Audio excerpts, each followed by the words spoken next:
Este programa es presentado por El Observador, IEM, la Escuela de Negocios de la Universidad de Montevideo. República AFAP. Todas las preguntas sobre tu jubilación tienen respuesta. República AFAP responde.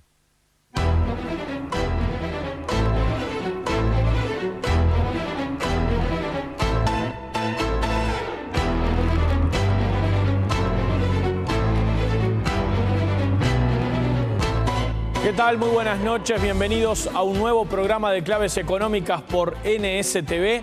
En esta jornada vamos a estar hablando sobre la relación cambiaria de Uruguay con los países de la región. ¿Qué pasa con Argentina? ¿Qué pasará con el turismo durante la temporada de verano? Pero ya está en estudios nuestro invitado central para hablar sobre la posición de las AFAP luego de la aprobación del proyecto de ley para la desafiliación de quienes se afiliaron de forma voluntaria. Estos son los contenidos de esta noche. Hoy en Claves Económicas, las perspectivas para el turismo en el verano 2014, la relación cambiaria en la región y el impacto en el turismo entrante y saliente. Entrevista al economista Pablo Montaldo, director de Nixus Servicios Financieros. Hoy en Claves Económicas, el Foro Punta del Este en la coyuntura internacional actual, las oportunidades de inversión y los negocios inmobiliarios, la visión del economista Gabriel Odone y el asesor jurídico Ignacio de Posadas. Además, la nueva ley sobre desafiliaciones de las AFAP. Entrevista al gerente general de AFAP Sura en Uruguay, Gonzalo Falcone. Hoy en Claves Económicas por NSTV. Bien, y recibimos esta noche a Gonzalo Falcone, entonces gerente general de AFAP Sura en Uruguay. Bienvenido, buenas noches. Buenas noches, ¿cómo estás, Gastón? Muchas gracias por la invitación. Falcone, se aprobó finalmente la ley que permite la desafiliación de personas que se afiliaron a una AFAP de forma voluntaria. Ese universo hoy es aproximadamente de unas 400.000 personas, ¿no? Sí, algo más de 400.000 personas que tienen la opción por el artículo 1 de desafiliarse en iguales condiciones de los decretos anteriores que hubo en gobiernos pasados. Ahora se establece una regla permanente para ellos, que eran quienes tenían más de 40 años al año 96.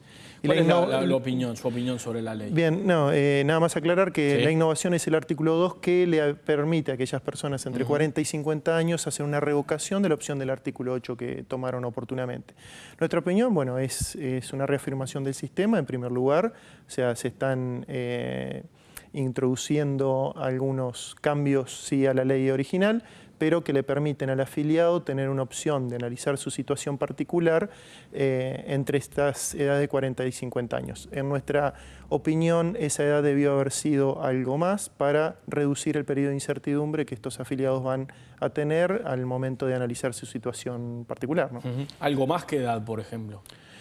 Algo más, lo ideal era al momento de la causal jubilatoria, ese es el momento donde el afiliado tiene certeza absoluta sobre su desempeño en el mercado laboral. Según lo que hemos leído en las versiones taquigráficas de la Comisión de Seguridad Social del Senado, eso es una situación que el BPS prefería no tener porque le generaba incertidumbre al momento de planificar financieramente su presupuesto.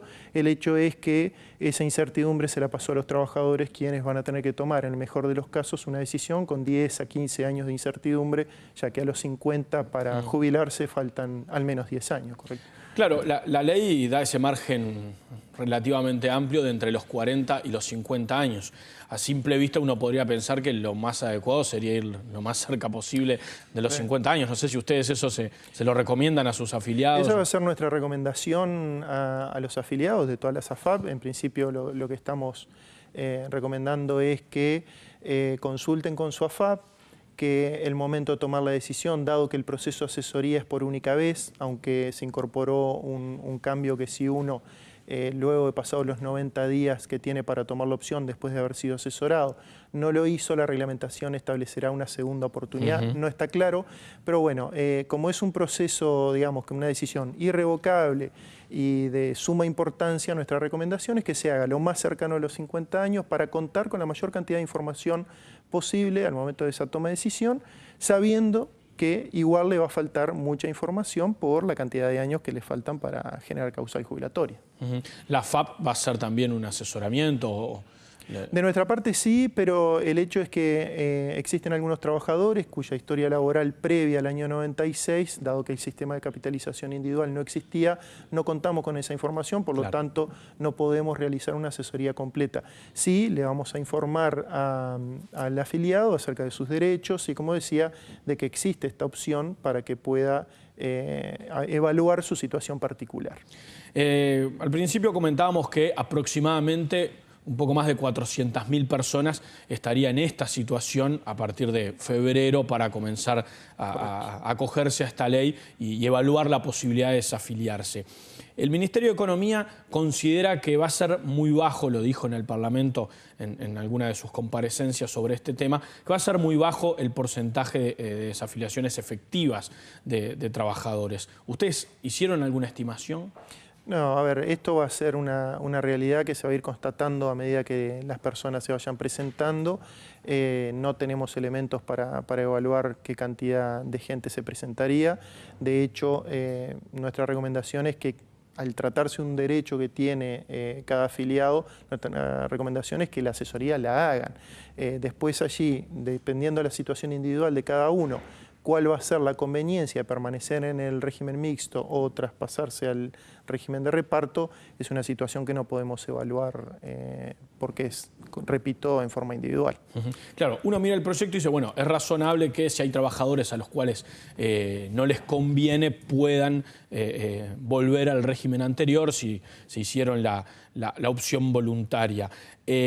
Ustedes, además de la edad, ¿no?, de ese rango de edad para tomar la decisión, ¿qué otros problemas le ven al proyecto, a la ley, que puede afectar a su juicio a los trabajadores? Nosotros en realidad planteamos otras alternativas de mejora cuando estaba en etapa de proyecto de ley en el Parlamento, y eso tenía que ver con, por ejemplo, la incorporación de un segundo fondo que se hace, ese fondo, el subfondo retiro, que es para la edad previa a la jubilación. Vino a resolver una problemática que se había detectado en el año 2008, donde aquellas personas próximas a jubilarse, por determinadas circunstancias que el fondo había caído de valor, veían un impacto en la renta vitalicia que iban a contratar como parte de su proceso de jubilación. Entonces, eso es una mejora. El hecho es que se estableció como obligatorio.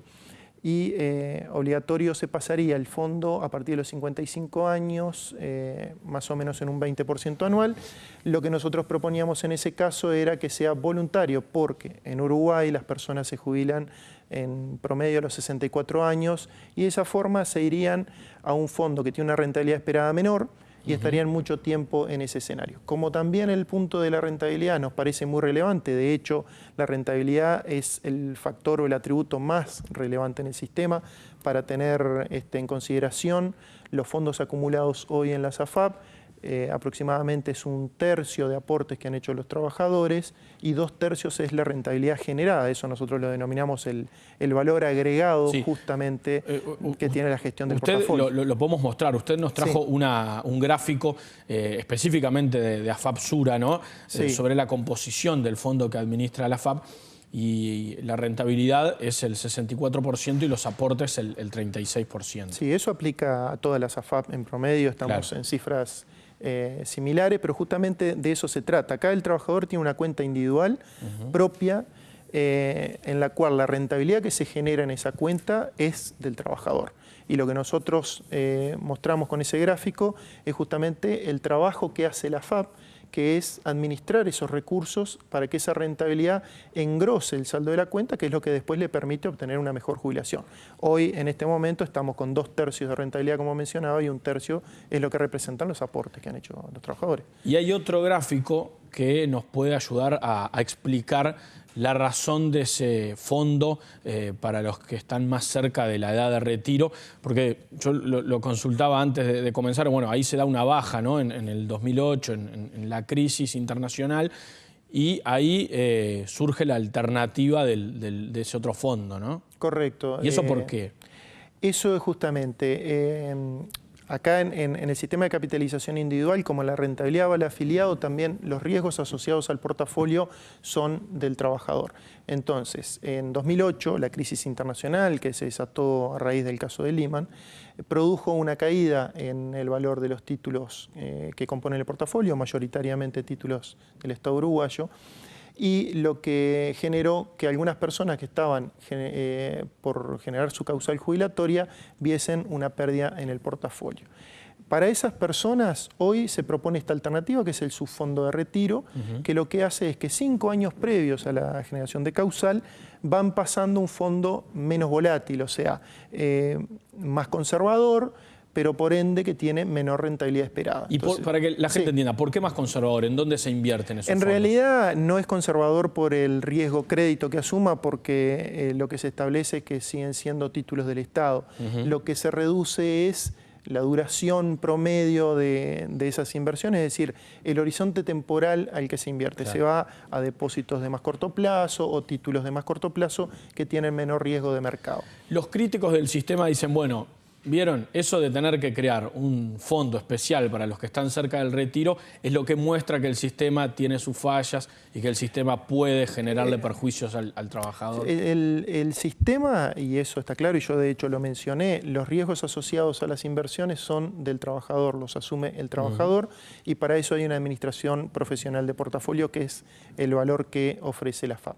Ahora, cuando uno ve esas críticas, si vamos al gráfico de rentabilidad que yo antes les mencionaba, es mucho más la rentabilidad que se ha generado que estos periodos puntuales donde se ha visto volatilidad y pérdidas en el portafolio que se han recuperado, y las soluciones para esos casos son justamente estas propuestas como el subfondo de retiro. Entonces, es mucho más lo que tiene el trabajador para ganar, donde se le ha más que duplicado en su cuenta los aportes que ha hecho, que los riesgos potenciales que puede verse expuesto por estos periodos de volatilidad puntuales.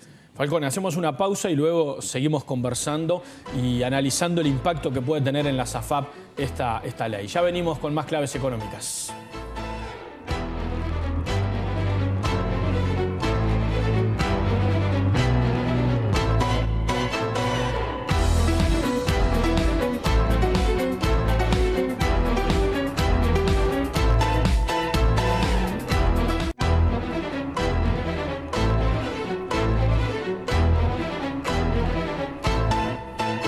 Seguimos en Claves Económicas por NSTV con el gerente general de AFAP Sura, Gonzalo Falcone. ¿Qué impacto puede tener esta ley en las AFAP, en las finanzas de las AFAP? Bueno, tiene un impacto desde el punto de vista del negocio, por supuesto, dependiendo cuánta gente sea la que realmente, y llegado ese momento, defina pasar sus fondos al BPS. Si uno mirara el escenario a la máxima, es decir, bueno, todos los que tienen la posibilidad o la gran mayoría deciden desafiliarse. No, si todos tuvieran la posibilidad, nosotros en nuestras estimaciones son un 10% de nuestros afiliados y un 30% de valor del negocio. Básicamente es un impacto significativo. Ahora, creo que lo más relevante es la posición en la que han quedado los afiliados, donde a falta de 10 a 15 años de generar su causal jubilatoria, van a tener que administrar el riesgo de tomar una decisión de cuál sistema le conviene para a la edad de 50 años optar su mejor alternativa, pero con un periodo de incertidumbre relevante. ¿Les parece que la gente entiende que los trabajadores, los aportantes comprenden lo que significa el ahorro en una FAP, la forma en la que funciona el sistema mixto? O sea, cuando le llega, por ejemplo, el detalle de los aportes. El estado de cuenta es, digamos, la estructura del estado de cuenta es una norma bancocentralista por la cual uno lo conforma de esa forma, y nuestros esfuerzos permanentemente están en poder educar y enseñar a los trabajadores acerca de cosas fundamentales, como que la cuenta es personal y es de los trabajadores, y uno se imagina, si uno tuviera una cuenta en un banco, uno sabe qué saldo tiene, claro. Uno se preocupa de eso.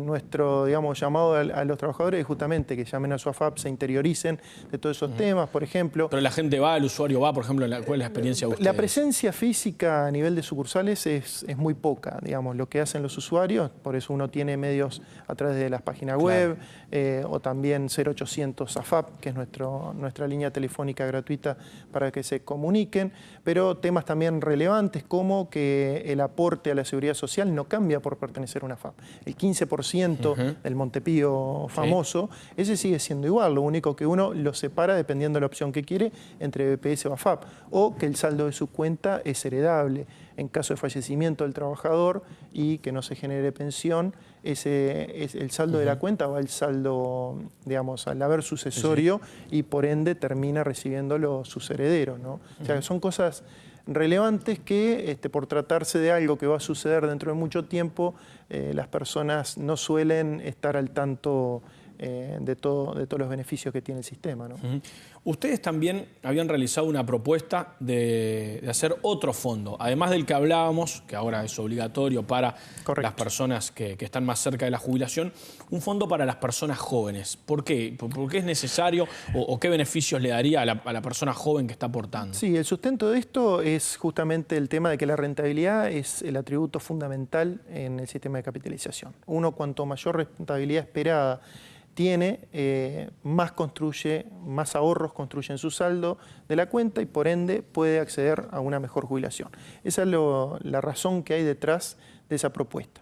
Después, los afiliados jóvenes son quienes pueden, digamos, absorber mayor volatilidad de mercado y porque tienen más tiempo para esperar. Entonces, la propuesta nuestra apuntaba a un fondo con mayor rentabilidad esperada, en una etapa joven, es decir, menores a 30 años. Con más riesgo. Con mayor riesgo, porque es riesgo-rentabilidad. Mayor rentabilidad tiene asociado mayor riesgo. Y también permitía una diversificación de riesgos, que hoy está muy concentrado en la cartera en títulos públicos, y de esta forma uno podría lograr la inversión en otros activos, con lo cual... ¿Y por ejemplo, en cuáles? La propuesta era que el fondo fuera de adscripción voluntaria, es decir, solo aquellos quienes definieran participar de ese fondo podían poner sus ahorros allí, y la propuesta incluía ampliar el límite de inversión internacional que hoy existe para que los ahorros no quedaran con el riesgo país asociado, sino que incluyera el riesgo de otros países y de esa forma lograr una diversificación más acorde. ¿Y la propuesta quedó descartada por ahora? La propuesta no fue considerada en este momento, son parte de las cosas que uno propone en forma constante porque son mejoras al sistema que permiten a los trabajadores obtener mejor jubilación. En la interna del Frente Amplio, en la interna del gobierno hay una discusión, hay quienes están en contra del sistema directamente y lo han dicho en varias oportunidades, y hay quienes dicen no, hay que mantenerlo con algunas modificaciones o con la posibilidad de que algunas personas se desafilien si no le conviene, como es este caso. Pero por ejemplo el otro día el director nacional de Seguridad Social decía que este era un paso más para ir a la eliminación del régimen. ¿Ustedes cómo perciben esas declaraciones o esas diferencias en la interna del gobierno? ¿Les genera incertidumbre? ¿Creen que el sistema está firme? Primero, hay que entender el por qué el sistema de capitalización, es decir, las AFAP, se incluyeron en Uruguay dentro del sistema de seguridad social. Y esto tiene que ver con la reforma que se procesó en el año 95, donde en Uruguay solo teníamos un régimen de reparto, el sistema de solidaridad administrado por BPS, y ese sistema tiene dos temas básicamente básicos que en Uruguay no han cambiado hasta el momento, que es la tasa de natalidad y la expectativa de vida. La relación activo-pasivo, que es cómo se financia el régimen de reparto, en Uruguay está bastante deteriorada y las cosas no han cambiado en mejor sentido en los últimos 15 años. Que son dos activos por cada pasivo aproximadamente. Sí, lo ideal es alrededor de 3-1. Y bueno, por la pirámide poblacional de Uruguay y demás, eso es un tema que está, con lo cual el financiamiento del régimen de reparto estaba cuestionado y es los temas que tiene que ver. Esa es la introducción del sistema de AFAP, donde uno se autofinancia su jubilación. Bien, entonces desde ese punto de vista creo que estas opiniones tienen que considerar que el sistema de AFAP es complementario al sistema de reparto y logra resolver muchas situaciones que el sistema de reparto no podría haber resuelta. O sea, es una mejor solución. Y en todo caso, creo que esas opiniones no identifican justamente el valor agregado que tiene el trabajo de las AFAP, y eso está relacionado con el gráfico que hace unos momentos revisábamos, donde la rentabilidad ha más que duplicado los aportes de los trabajadores, con lo cual está en mejor situación para jubilarse un trabajador que ha logrado un ahorro a través de su cuenta individual que si solo estuviera en el sistema de reparto. Muchas críticas del sistema vienen a través de las comisiones, ¿no? que se cobran, y incluso el presidente del Banco de Previsión Social se ha quejado en más de una ocasión del porcentaje de la comisión que se cobra cuando uno vuelca el aporte. Sí, ese es otro punto que no está muy claro digamos, a nivel general. La AFAP cobra comisión únicamente cuando llega un aporte. Exacto. O sea, en caso extremo, si tú, Gastón, aportaras una única vez, la AFAP te cobraría ese mes y por el resto de los 30 años que estás dentro del sistema no te cobra nada más la AFAP. Entonces, además, es un negocio de escala. Cuando se hacen comparaciones entre las distintas AFAP, claramente cuando una AFAP logra mayor volumen de cotizantes, tiene posibilidades de lograr mayores eficiencias. Digo, es un tema claramente que siempre está. En nuestro caso particular, nuestros esfuerzos de lograr eficiencias en costos los vamos trasladando a las comisiones, con lo cual si uno ve la tendencia, las comisiones han venido bajando desde el inicio. Ahora, siguiendo con lo anterior, cuando se escuchan algunas opiniones desde el gobierno de que puede ser un paso para luego, más adelante, eliminar el sistema. Por ejemplo, ¿qué pasa con los propietarios de AFAP Sura? ¿Se preocupan? ¿Piensan que invirtieron en Uruguay y que el negocio puede quedar trunco por una decisión del gobierno? ¿O no genera incertidumbre? Digamos, Sura está presente en toda Latinoamérica donde están estos sistemas. Estamos en México, El Salvador, Colombia, Perú, Chile y Uruguay, y las reformas al sistema son un tema permanente en todos los países. O sea, de nuestra parte, creo que el país ha encontrado, como dije anteriormente, una mejor solución para el financiamiento del sistema de seguridad social, por ende no creemos en un escenario extremo como el que estás planteando. Sí que vamos a ver mejoras al sistema y, como al inicio decía, esto es una reafirmación también del sistema que le hace muy bien a los trabajadores. Entonces, o sea, preocupación no hay por parte de los propietarios. Lo que uno tiene que administrar es, hay una nueva regulación y tiene que acomodar el negocio a las nuevas circunstancias que establece la regulación, es simplemente eso. El otro día leí una declaración suya en la que advertía que unas 100.000 personas podrían, si optaran por volver al BPS, podrían no jubilarse por no llegar a la cantidad de años. Sí. En cambio, si continuaran en la AFAP, lo podrían hacer a los 65 años. Sí, eso tiene que ver, Gastón, con la posibilidad que solo existe en el régimen de capitalización individual, que a los 65 años, sin generar una cantidad mínima de años trabajados, uno puede optar por la jubilación anticipada y obtener una jubilación con los fondos acumulados. A los 65 años, por el régimen de BPS, uno debe tener 25 años computados por BPS en su historia laboral para tener la posibilidad de acceder a la jubilación, claro. O si no, a los 70, tener 15 claro. años y si no, tener la posibilidad de una pensión a la vejez. Ese fue el comentario. Eso es un atributo, digamos, que tiene el sistema AFAP, que es la jubilación anticipada a los 65 años. O sea, ese universo hoy es de unas 100.000 personas. Aproximadamente, eso en base a estimaciones de nuestra cartera. Nosotros tenemos 25% de los afiliados del sistema. Extrapolando esos números, estaría alrededor de esa cantidad de personas.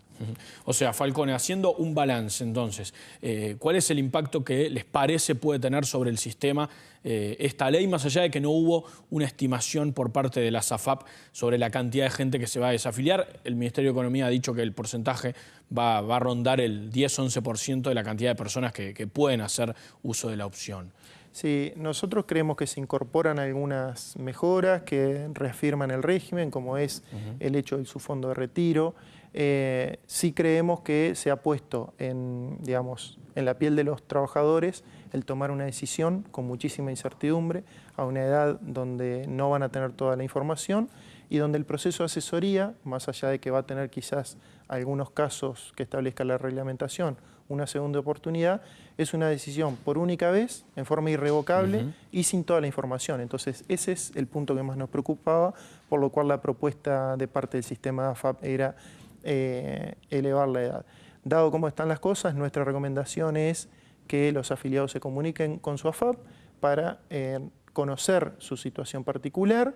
De todas formas, como mencioné, la asesoría nosotros no podemos realizarla, está establecida por ley que la haga BPS, y la recomendación sí es que hagan este proceso de asesoría a los 49 años y medio, o sea, bien cercano a los 50, porque de esa forma van a poder tener transcurrido su etapa en la vida laboral lo más posible. No va a ser todo, pero por lo menos van a tener más años trabajados que si tomaran esta decisión de asesorarse a los 40 años. Falcone, muchísimas gracias por haber estado con nosotros esta noche. Un placer. Ya seguimos con más claves económicas.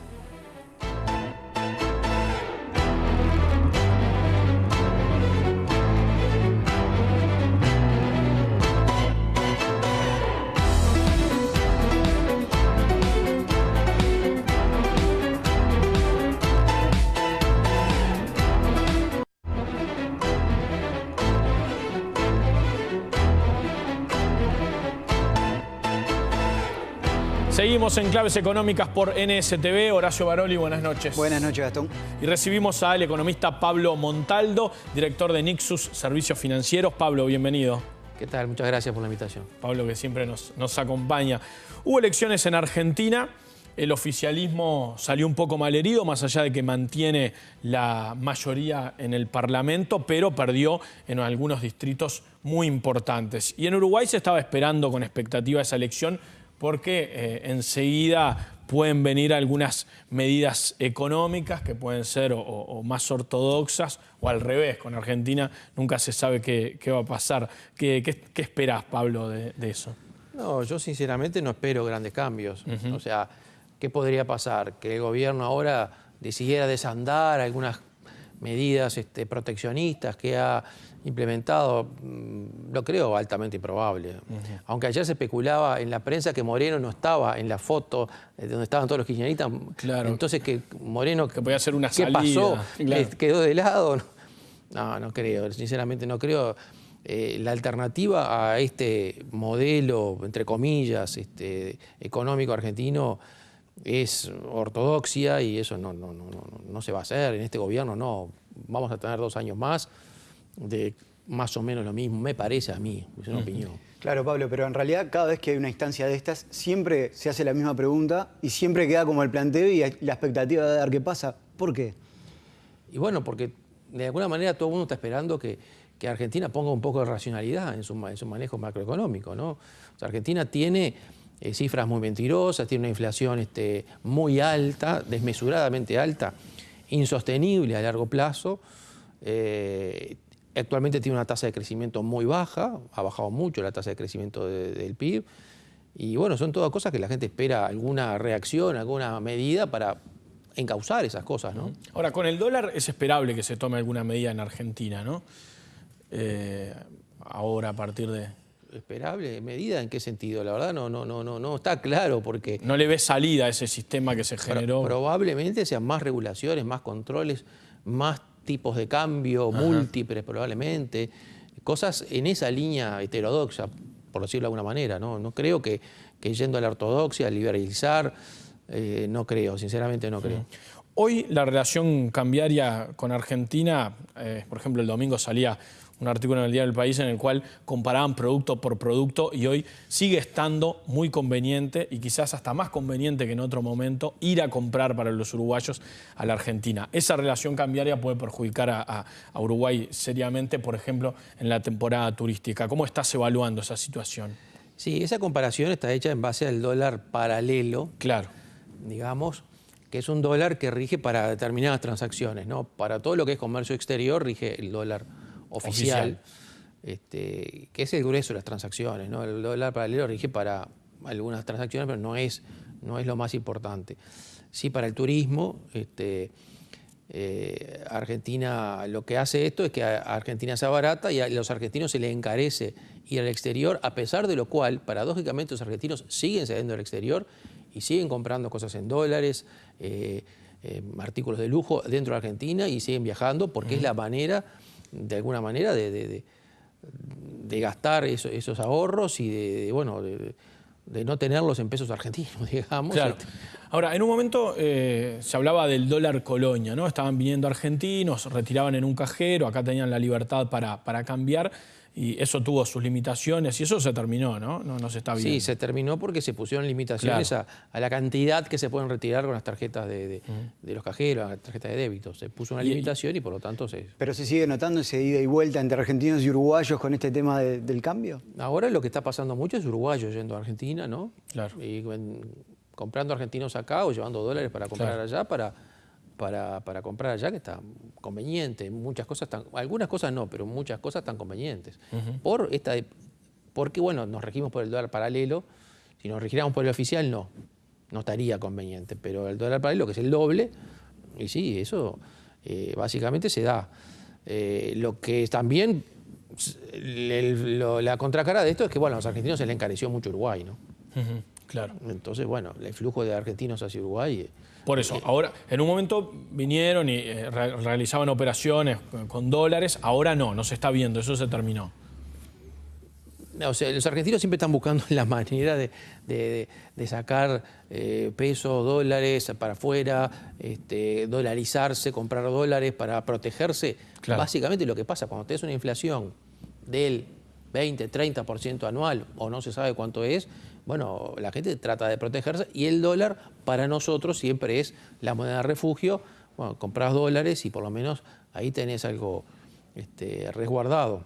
Y bueno, el argentino siempre está tratando de buscarle la vuelta a eso, a comprar dólares a como sea, no como de lugar. Sí, ahora algunos medios argentinos dicen que la vedette se transformó ahora de nuevo en Miami, ¿no? Que es donde están buscando refugio los argentinos. Ahora, Pablo, si analizamos con el resto de la región, por ejemplo con Brasil, la relación cambiaria ha mejorado. La relación cambiaria de Uruguay, la relación cambiaria, el tipo de cambio real, es un cálculo basándonos en las cifras que maneja el Banco Central, se ha venido deteriorando sistemáticamente con todos los países del mundo. O sea, no hay, con algunos más, con otros menos. Quizá con el que menos se ha deteriorado es con Brasil, porque Brasil también ha sufrido un proceso parecido al nuestro de revaluación de su moneda, pero en general el tipo de cambio real en Uruguay está muy bajo. Estamos perdiendo desde ese ángulo, perdiendo competitividad desde el punto de vista de los precios a través del tipo de cambio. Eso es una realidad. Con Argentina particularmente, nosotros, el deterioro del tipo de cambio real con Argentina, medido por el tipo de cambio que importa para las exportaciones, que es el oficial, se ha venido deteriorando sistemáticamente desde el año 2003. Sistemáticamente, continuamente. Con algunos periodos más, pero eso es una realidad. Y Uruguay ha perdido competitividad. No obstante lo cual, uno observa cierto crecimiento en los flujos de exportaciones hacia Argentina y de turismo de argentinos hacia Uruguay. Entonces, digo, ¿cómo uno explica que el turismo haya crecido, con alguna salvedad que quizá haya que hacer, y que las exportaciones hayan crecido? No mucho, pero hayan crecido. Bueno, porque el tipo de cambio no explica todas las causas del movimiento de los flujos. El tipo de cambio explica parte. Si Uruguay hubiera tenido un tipo de cambio más competitivo, hoy estamos teniendo, por ejemplo, unos 1.300 millones de dólares de gasto de argentinos en Uruguay, anual, la cifra anual. Bueno, ¿cuánto sería si el tipo de cambio fuera más competitivo? Y sería mucho más. No sabemos cuándo, pero mucho más. Estamos teniendo unos 500 millones de dólares de exportaciones.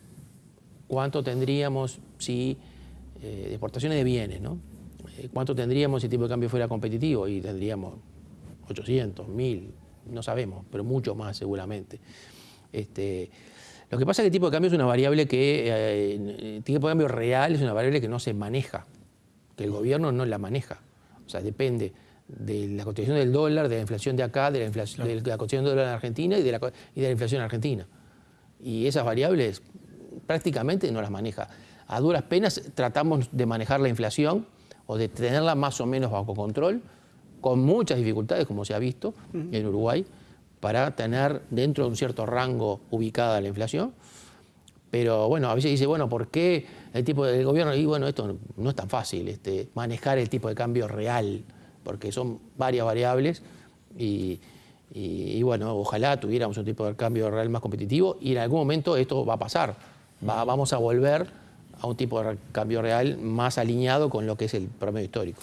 Ahora, Pablo, tú decías recién, hablabas algo del turismo, ¿no? Centrándonos en esa actividad que es muy importante y que le genera muchos ingresos a Uruguay, se viene la temporada de verano, estamos en esta situación, en una relación cambiaria, estamos bastante más caros para los argentinos, incluso para otros turistas de otros países.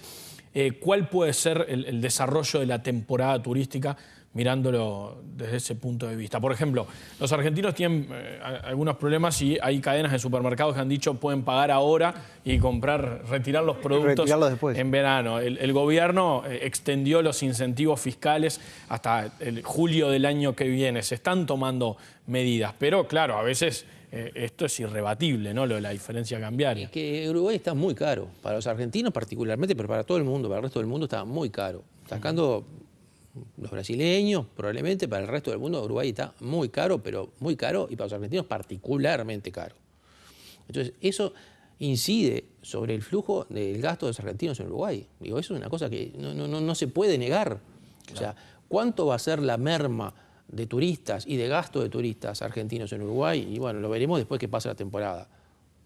Se habla de 10, 20, 30%, no sé, no sabemos. O sea, el Ministerio de Turismo dice, la temporada va a ser buena. Los operadores dicen también, no va a ser una temporada mala, pero puede haber una caída, por ejemplo, en el gasto e incluso en la cantidad de turistas que vengan. Claro, lo que pasa es que temporada, o sea, a ver, nosotros, el gasto de turistas argentinos en Uruguay, en los años 2000, a fines del año 2000, eran menos de 500 millones de dólares.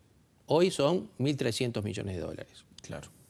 Bueno, baja un 10, 20%. Igual es bueno. Igual es bueno. Igual es bueno. Con respecto a, yo qué sé, 10 años atrás. Exacto. Igual es bueno. O sea, malo, sí, malo sería volver a los 500 millones de dólares. Pero eso, lo que pasa es que hay mucha infraestructura, muchos servicios que se han generado en base a una demanda, a un gasto de 1.300 millones de dólares, que, bueno, hay un X%, no sé, 10, un 20, un 30% de esos servicios que van a quedar por el camino. O sea, restaurantes que no van a poder llegar a fin de temporada porque van a perder plata. Bueno, y eso, o sea, no va a trabajar toda la infraestructura, que es mucho más de la que había hace 10, 12 años.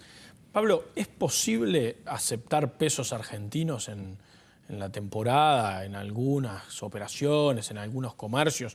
Porque te pregunto si es posible luego en el mercado para poder cambiarlo. Sí. No, posible, legalmente es posible. En Uruguay, por suerte, no tenemos ninguna limitación para aceptar cualquier moneda. Si viene, yo soy un comerciante y quiero aceptar, no sé, liras turcas, claro, puedo aceptar. Bienvenido. Pero después no hay ningún problema. Si te llenan de pesos argentinos. El tema es que si yo acepto liras turcas, después, ¿dónde me descargo las liras turcas? Claro. ¿Dónde las cambio? Por decir una moneda rara, ¿no? El peso argentino igual no es tan raro. No, claro, pero ¿qué pasa? El peso argentino sí hay lugar donde descarga. Cualquier casa de cambio te toma los pesos argentinos. Cualquier casa de cambio, empresas de servicios financieros, los bancos, no sé, pero en general el mercado financiero extrabancario, todo el mundo acepta pesos argentinos. Bueno, tendrás que negociar el precio. Claro, pero algo masivo así, si los comercios aceptan. Sí, masivo. La cantidad de pesos argentinos que se mueven en Uruguay es muy importante. Acá las monedas que más se mueven son el dólar, naturalmente, monedas extranjeras, ¿no? El euro, el real y el peso argentino. En ese más o menos en esa escala. Claro. O sea, son monedas de uso corriente para los uruguayos y para el sistema financiero uruguayo es corriente tener pesos argentinos, sí, no hay ningún problema.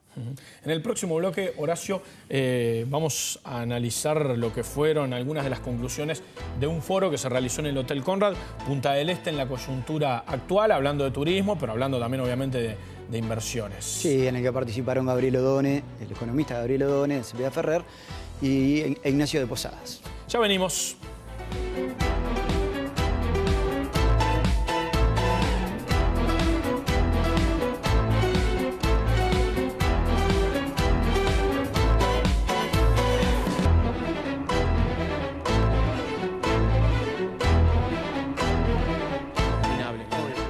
Seguimos en Claves Económicas con el economista Pablo Montaldo y también con Horacio Baroli.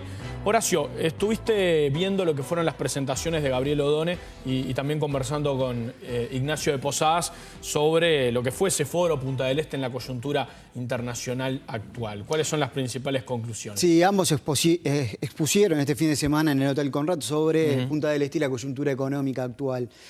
Odone presentó proyecciones para la temporada 2014 que mostró en comparación diciembre-abril 2013-2014, digamos, son proyecciones, vuelvo a repetir, en comparación con diciembre de 2012, abril 2013, un crecimiento de brasileños en 11,5%, de turistas de otras nacionalidades en un 13,2% y una caída de argentinos de 3,5%.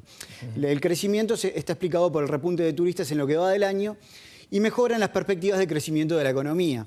Mientras que la caída de argentinos, por el encarecimiento relativo y las magras perspectivas de actividad que perpetuarían la caída de turistas de esta nacionalidad. O sea, eso hace una temporada, como decíamos nosotros, buena, como dicen los operadores y el Ministerio de Turismo, dentro de, bueno, con una caída de argentinos, pero sí, pero en un total un crecimiento de dos puntos de turistas. Eso por un lado. Esto también en un marco de desaceleración económica, del crecimiento de la economía uruguaya, que va a crecer en el torno de un 3%, y con la construcción entrando en una fase de contracción, decía Odone. Por su parte, Ignacio de Posadas también hace un estudio de la situación de Punta del Este hoy y enfoca Punta del Este en tres ópticas. Por un lado, el Punta del Este como opción de inversión, que ese es el que se vería más afectado por esto que hablábamos recién. El Punta del Este como opción turística y el Punta del Este como opción de lugar de residencia. De esos tres lugares, los tres con distintas perspectivas o también afectaciones, digamos, de acuerdo a la coyuntura económica actual e internacional. Él dice que aprovechemos este momento de caída también como una oportunidad para reforzar algunos aspectos que tienen que ver tanto con, temas internos, ponernos en orden, seguridad jurídica, costos, corporativismo desatado, decía, que hay que reencauzar. Bueno, ese es el mapa que planteaban los economistas el fin de semana. Pablo, ¿coincidís ahí o...? Sí, naturalmente, sí. Las proyecciones, bueno, tendremos que, de Odone, tendremos que verla, ¿no? Son proyecciones. A mí me parece un poco optimista la cifra de argentinos, la baja de los argentinos me parece que va a ser un poco más. Pero bueno, digo, veremos después. Al argentino le gusta venir, ¿no? Igual puede también recortar el gasto, que es un punto muy importante, pero en general muestra que le gusta venir. Ahora, claro, si realmente la diferencia es muy grande, para algunos se hace complicado, ¿no? Sí, lo que pasa es que para los hay un segmento de argentinos que viene a Punta del Este y va a venir de cualquier manera, cueste lo que cueste, y ese es un piso que nosotros tenemos de argentinos, de gastos de argentinos. Ahí hay un piso que no se mueve nadie, porque en Argentina no hay un destino interno similar a Punta del Este. Ahora bien, también empezamos a competir fuertemente con otros destinos, o sea, a medida que los ingresos de la población van subiendo, y en Argentina ha subido, como han subido en todos los países de la región, el ingreso per cápita, la gente empieza a buscar otros destinos, o destinos más sofisticados, o quizá con posibilidades de gastar un poco más en otros lugares, en Brasil, en el norte de Sudamérica, en el Caribe, etc. Y bueno, hay que ver si Uruguay, y Punta del Este en particular, no está perdiendo un poco de pie con respecto en la competencia por el turista argentino. Claro. Digamos. Otros destinos que compitan directamente con Punta del Este principalmente. Con Uruguay en general y con Punta del Este en particular, que es el principal destino de los argentinos. Si bien hay otros destinos a donde vienen los argentinos también, pero minoritariamente. Piriápolis, Atlántida, Punta del Diablo, pero digo, el grueso de la captación de argentinos es Punta del Este. Eso es una cosa. Punta del Este y la zona, digamos, de conurbano, digamos, José Punta Ignacio. del Este, José Ignacio, etcétera. Y yo tengo la sensación de que sí, que Uruguay está perdiendo un poco de pie con respecto a, en la torta del turismo argentino emisor, Uruguay está perdiendo un poco de pie. ¿Y uruguayos en el turismo interno? ¿O uruguayos que de repente dicen, iba a Punta del Este, iba a algún otro balneario, iba a algún balneario de Rocha y ahora prefiero irme al exterior? Ahí va. ¿Eso te parece que puede influir también? Sí, eso no sé, no está medido, pero sí, evidentemente también pasa. O sea, el uruguayo pasa lo mismo. O sea, el uruguayo ha venido teniendo un poder adquisitivo mayor, por lo tanto, la gente cuando tiene un poder adquisitivo mayor y que le empieza a sobrar algún dinerillo, bueno, empieza a ver qué hace con ese dinero. Y se empieza a gastar en cosas que no podía gastar antes, empieza a gastar en esparcimiento, básicamente, y entre ellos está el turismo, pero también está el juego, también está, en fin, hay otras cosas que todos los rubros, uno de los rubros que más han crecido son estos que tienen relacionados con esparcimiento, gastronomía, etcétera. Empieza a ahorrar, entonces también ahí tenemos todo el segmento de inversiones. Sí. En fin, hay 2 o 3 rubros donde la gente empieza a ahorrar, empieza a gastar, y esparcimiento es uno. Y cuando la gente tiene mayor poder adquisitivo, empieza a ver otras alternativas. Y el que iba a Punta del Diablo, de repente ahora, no sé, va a otro lado, va a Brasil, o Brasil está un poco caro, pero va al Caribe. Pablo, tú analizaste cuánto depende de Uruguay, del esfuerzo, del trabajo de Uruguay, la llegada de turistas argentinos, y cuánto depende de la situación de los propios turistas que tienen más dinero y deciden venir por ejemplo, a Punta del Este o a algún balneario de Rocha. ¿Cómo analizaste eso? ¿Cómo lo ves? Claro, nosotros decíamos en el bloque anterior que Uruguay recibe de argentinos, esto lo hice para argentinos, pero se podría hacer para otros turistas receptores. De otras nacionalidades. Claro, porque es el segmento de turistas más grande que tenemos nosotros, que son los argentinos. Como decíamos, en el año 2012 hubo aproximadamente 1.300 millones de dólares de gasto, que es lo que realmente interesa. No interesa tanto cuántos vinieron, ni cuántos días se quedaron. Interesa, en definitiva, lo que gastaron acá, que es lo que eso se transforma en valor agregado, mano de obra, etcétera, etcétera. Unos 1.300 millones de dólares. En el año 2000, por ejemplo, eso era menos de 500 millones de dólares, 400 y pico. ¿Está? Ahora, ese crecimiento que parece muy importante, ¿a qué se debe? Bueno, eso se puede descomponer en varios, por lo menos en 3 factores. Aumento de los precios, claro, ¿tá? Porque los precios subieron de las cosas en las que se gastan acá.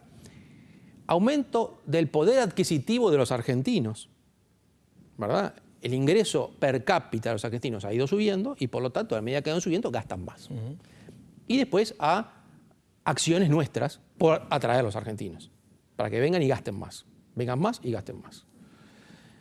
Bueno, si nosotros deflactamos el gasto total ese de los argentinos, le sacamos el aumento de los precios y le sacamos el aumento per cápita del ingreso que han tenido los argentinos, a todos los factores exógenos sobre los cuales no tenemos control, nos da que el gasto de los argentinos en el año 2012 respecto al del 2000 aumentó nada más que un 18%, muy poco.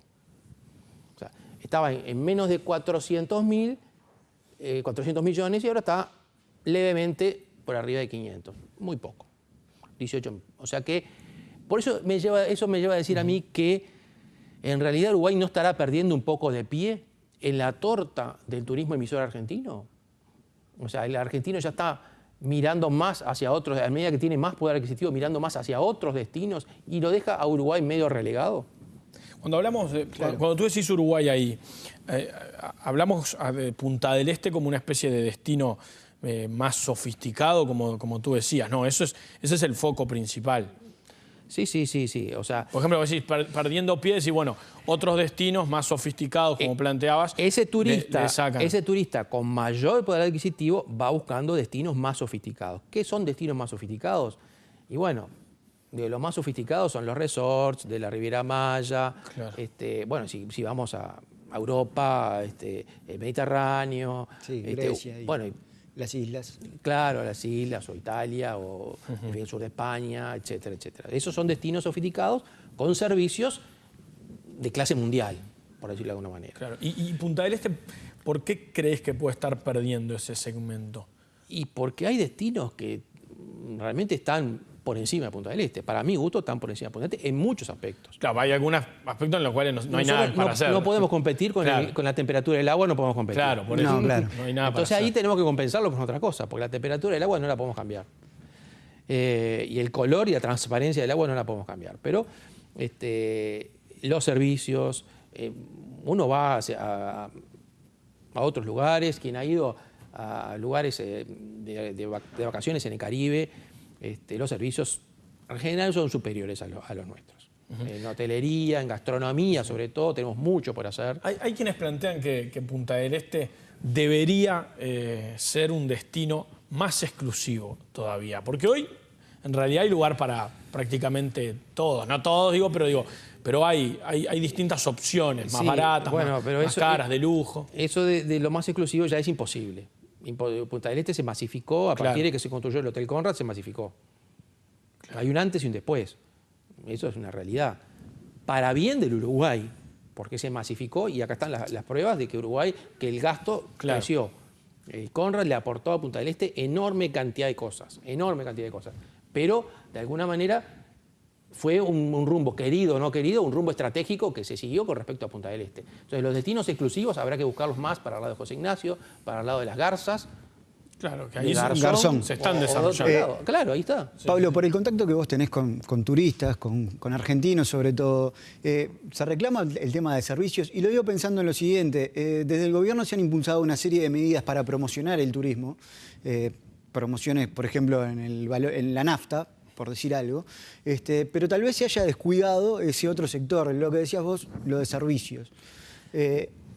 Punta del Este es un destino donde los servicios equivocado el foco. ¿Se ha equivocado el foco en eso? O sea, Punta del Este es un lugar donde los servicios son relativamente razonables. O sea, es una isla realmente, porque si uno va a otro balneario es un desastre. Los servicios son un desastre, las calles son un desastre, los servicios en general son malos. En Rocha, en general, son malos. Más sobrecargados, ¿no? Lo digo con conocimiento de causa. No es No, más claro, sobrecargado de gente, hay veces que no resiste. Hay veces que el deterioro de las playas de Punta del Diablo es, a ver, hay una playa que está deteriorada, totalmente deteriorada, no se puede ir más. Eso es una realidad. O sea, se ha puesto el foco en Punta del Este, me parece fantástico, pero bueno, Uruguay no se termina en Punta del Este. Entonces, captar otro tipo de turistas, o sea, a ver, la Riviera Maya, las playas de la Riviera Maya son espantosas. Las playas en sí, no el agua, la playa en sí es mala. Hace 20 años no había nada. Cancún era un pueblo de Morondanga, lo dijo así medio coloquialmente, era un pueblito con un aeropuerto artesanal, ¿no? Bueno, hubo una transformación, se permitieron determinadas cosas en esa costa, digamos, desde Cancún hacia abajo. Pongo de ejemplo de Riviera Maya, como puedo poner ejemplo de Cuba, de Varadero, de otros lugares de América Latina. No estamos hablando de Córcega y en Cerdeña, ni de lugares hiper sofisticados, no. Se permitieron hoteles, se permitieron playas cerradas, se permitieron cosas que, bueno, han traído un turismo de alto gasto, que en Uruguay, bueno, hay una orientación con respecto al turismo y es válida, pero con esa orientación vamos a crecer a estos ritmos. Pablo, de 18% en 12 años. Muchísimas gracias por haber estado con nosotros esta noche. Nos quedamos sin tiempo. Gracias, Horacio. Nos reencontramos con Claves Económicas la semana que viene, pero recuerden que todos los días a las 21 horas hay un programa periodístico aquí por NSTV en Nuevo Siglo. Que pasen muy bien. Gracias.